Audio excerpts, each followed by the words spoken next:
उपमुख्यमंत्री अजित पवार आणि धनंजय मुंडे हे मुख्यमंत्र्यांच्या भेटीसाठी पोहोचलेले आहेत। मुख्यमंत्री देवेंद्र फडणवीस यांच्या कार्यालयामध्ये पोलीस महासंचालक रश्मी शुक्ला ह्या देखील उपस्थित आहेत। उपमुख्यमंत्री अजित पवार सुद्धा या कार्यालयामध्ये पोहोचलेले आहेत आणि त्यांच्या सोबत धनंजय मुंडे हे देखील मुख्यमंत्री देवेंद्र फडणवीस यांच्या ऑफिसमध्ये दाखल झालेले आहेत। तर उपमुख्यमंत्री अजित पवार आणि धनंजय मुंडे हे मुख्यमंत्र्यांच्या भेटीसाठी मुख्यमंत्री कार्यालयामध्ये पोहोचलेले आहेत आणि त्याबरोबरच मुख्यमंत्री देवेंद्र फडणवीस यांच्या कार्यालयामध्ये पोलीस महासंचालक रश्मी शुक्ला या देखील उपस्थित आहेत। आणि आज संदर्भातले अपडेट देतात आमचे प्रतिनिधी निलेश बुधावले। निलेश, आकांक्षा मुख्यमंत्री देवेंद्र फडणवीस यांच्या दालनामध्ये धनंजय मुंडे असतील, यासोबतच बीडचे पालकमंत्री अजित पवार असतील या ठिकाणी पोहोचलेले आहेत। खरं तर बीडच्या विषयाच्या अनुषंगाने ही वेळ घेतली असल्याची माहिती मिळते। अद्याप भेटीमध्ये काय चर्चा झाली हे समोर आलेलं नाही। मात्र बीड मधल्या मागच्या काही काळामध्ये घडलेलं राजकारण असेल किंवा बीडचे काही सध्याचे प्रश्न असतील या विषयाच्या अनुषंगाने माझ्या मतदारसंघातली कामं आहेत। माझ्या मतदारसंघातल्या मायबाप जनतेने मला 1,42,000 मतांनी निवडून दिलं आणि मोठी कामं आहेत। त्यामुळे माननीय मुख्यमंत्र्यांची भेट घेतली आणि त्यांच्याकडे पत्र दिली। आता ती कामं होतील अशी अपेक्षा आहे। हे बघा, मला हे काय चाललंय माझे आता याचा शोध पत्रकारितेने करावा, माध्यमांनीच करावा की नेमका ह्याच्यात काय आहे, मलाच का, मीच का।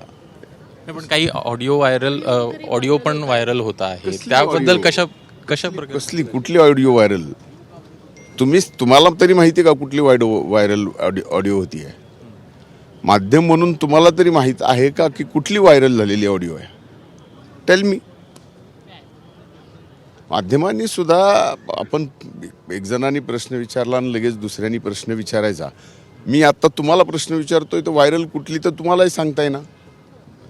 प्रश्न असा आहे की आता मुख्यमंत्र्यांची देखील तुम्ही भेट घेतलेली आहे। एकूणच तुम्ही म्हणताय हे विकास नाही, प्रश्न असा आहे की एकूणच सध्याला जो वाद सुरू आहे, कसला वाद कसला? तुम्हालाही माहित नाही काय वाद आहे। फक्त माझ्यासारखा माणूस आहे बाबा, त्याला टार्गेट करायचं, माध्यमांनी करायचं। बोललो नाही ना, 1 वर्षभर गप्प बसलो ना, सहन केलं ना आपल्या सगळं जे म्हणलात ते।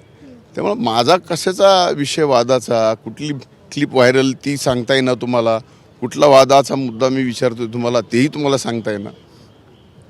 नेमकं सांगितलं तर पाहिजे ना प्रश्न उपस्थित करताना की हा फलाना वादाचा तुमचा विषय काय, तुमचं काय मत आहे? ही व्हायरल अशी व्हायरल क्लिप आहे, ही तुमची आहे का कुणाची आहे, काय आहे तुमचं मत, काय? काहीच नाही। अजित पवार देखील सोबत होते तुमचे। तर मतदारसंघातल्या कामांसंदर्भामध्ये मुख्यमंत्र्यांची भेट घेतली अशी प्रतिक्रिया ही धनंजय मुंडे यांनी दिलेली आहे। धनंजय मुंडे यांनी काहीच वेळापूर्वी मुख्यमंत्री कार्यालयामध्ये जाऊन मुख्यमंत्र्यांची भेट घेतलेली होती आणि त्यानंतर त्यांनी माझाला प्रतिक्रिया दिलेली आहे की मतदारसंघातल्या काही कामांसंदर्भामध्ये ही भेट होती आणि त्याचसाठी मुख्यमंत्र्यांच्या भेटीसाठी मी दाखल झालेलो होतो अशी प्रतिक्रिया ही धनंजय मुंडे यांनी दिलेली आहे।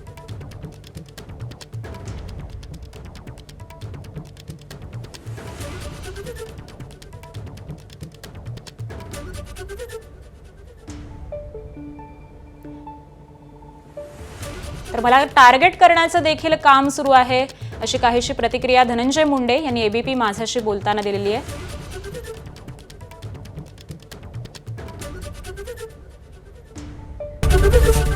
एबीपी माझा, उघडा डोळे बघा नीट।